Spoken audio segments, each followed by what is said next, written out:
ആരോഗ്യനിലയെ തുടർന്ന് ആശുപത്രിയിൽ പ്രവേശിപ്പിച്ച മുൻ ഇന്ത്യൻ ക്രിക്കറ്റ് താരം വിനോദ് കാംബ്ലിയുടെ ആരോഗ്യനില ഗുരുതരമായി തന്നെ തുടരുകയാണ്. തലച്ചോറിൽ രക്തം കട്ടപിടിച്ചുവെന്നും ശസ്ത്രക്രിയയ്ക്ക് വിധേയമാക്കാൻ കഴിയാത്ത അവസ്ഥയിലാണ് കാംബ്ലി ഉള്ളതെന്നും ആശുപത്രി അധികൃതർ പറഞ്ഞു.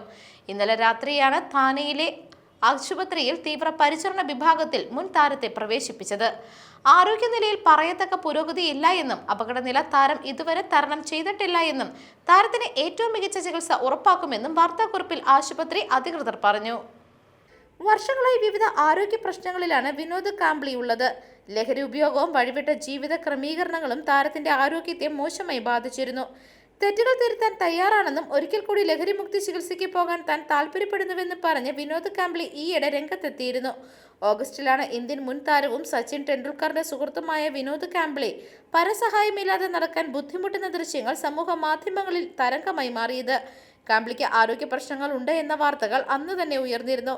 ഏതാനും ദിവസങ്ങൾക്ക് മുമ്പ് ഒരു പൊതുവേദിയിൽ സച്ചിൻ ടെണ്ടുൽക്കറിനൊപ്പവും കാംബ്ലിയെ കണ്ടിരുന്നു. ഇതോടെയാണ് കാംബ്ലി വാർത്തകളിൽ വീണ്ടും ഇടം പിടിച്ചു തുടങ്ങിയത്. ഒരു കാലത്ത് ഇന്ത്യൻ ക്രിക്കറ്റിന്റെ ഭാവി താരങ്ങളായിട്ടാണ് സച്ചിനെയും കാംബ്ലിയെയും കണ്ടിരുന്നത്.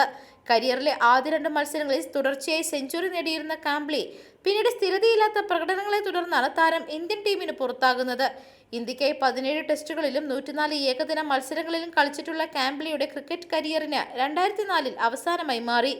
ക്രിക്കറ്റ് കരിയർ അകാലത്തിൽ അവസാനിപ്പിക്കേണ്ടി വന്ന വിനോദ് കാംബ്ലിക്ക് അതിനുശേഷം വലിയ ശാരീരിക വെല്ലുവിളികൾ നേരിടേണ്ടി വന്നിരുന്നു. സാമ്പത്തിക തകർച്ചയിലുമായിരുന്നു മുൻ താരം. ഇതിഹാസ ബാറ്റർ സച്ചിൻ ടെണ്ടുൽക്കറുടെ കളിക്കൂട്ടുകാരനും സഹതാരവുമാണ് കാംബ്ലി. ഇരുവരും ഈയടുത്ത ആദ്യ പരിശീലകൻ രമാകാന്ത അച്ചരേക്കറുടെ ഓർമ്മദിനത്തിലാണ് ഒരേ വേദിയിൽ പ്രത്യക്ഷപ്പെട്ടിരുന്നത്. News desk മെഗ്നവിഷൻ.